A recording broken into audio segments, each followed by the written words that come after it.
Hello friend, welcome back to my channel Pritikona short ভিডিওতে তোমাদের সবাইকে স্বাগত। তো আজকে একটা নতুন ভিডিও নিয়ে আবারও তোমাদের সামনে চলে এসেছি। তো আজকের ভিডিওটা একটু অন্যরকম। শ্রাবণ মাস তো পড়েই গেল, সবাই আশা করি সবুজ চুড়ি পরাও শুরু করে দিয়েছো, বাবার মাথায় জল ঢালতে যাওয়াও শুরু করে দিয়েছো, পুজো আর্চাও শুরু করে দিয়েছো। তো এই শ্রাবণ মাসটা হিন্দু মেয়েরা সবুজ চুড়ি, সবুজ পোশাক বা এই সোমবারের পুজোটা এত কেন মানে? সবুজ চুড়িটা আগে তো কেউ পরতো না, এখন সবাই কেন সবুজ চুড়ি পরে, কি কারণ, সেটাই তোমাদের সঙ্গে শেয়ার করব। তো সবাই দেখেছি অনেক ভিডিওতে অনেক রকমের কথা বলে, তো এত কিছু সত্যি আমার জানা নেই, কিন্তু আমার যতটুকু জানা আছে সেগুলোই তোমাদের সঙ্গে শেয়ার করব। কারণ যেহেতু আমিও সবুজ চুড়ি পরেছি, দেখো, না জেনে পরিধারণ করাটা তো উচিত নয়, সব বিষয় জেনে তারপর সেটা ব্যবহার করা উচিত। তাই আমার যতটুকু জানার আমি জেনেছি, সেটা জেনেই আমি পড়েছি। তো আমি কতটা জানি সেটাই তোমাদের সঙ্গে শেয়ার করছি। স্কিপ না করে পুরো ভিডিওটা দেখতে থাকো, আশা করি ভালো লাগবে।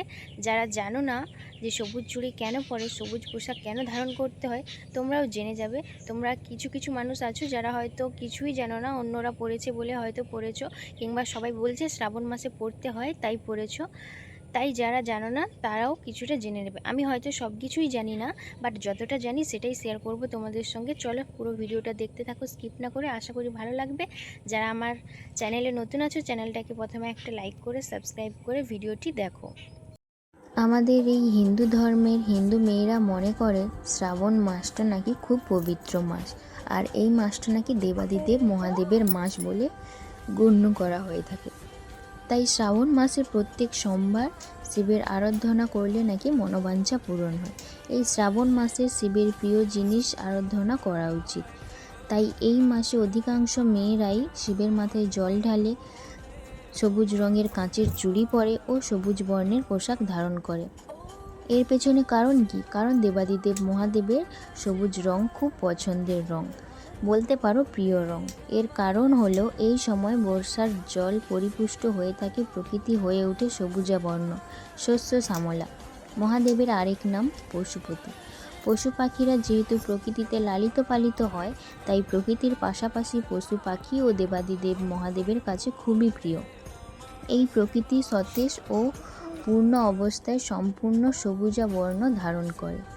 এই সবুজ রঙের বিশুদ্ধতা, সতেজতা ও পবিত্রতার প্রতীক। এই আরাধ্য ভগবান শিবকে প্রসন্ন ও তুষ্ট করতে, স্বামী, সন্তান ও পরিবারের মঙ্গল কামনা করে মেয়েরা এই মাসে সবুজ রঙের কাঁচের চুড়ি ও পোশাক ধারণ করে।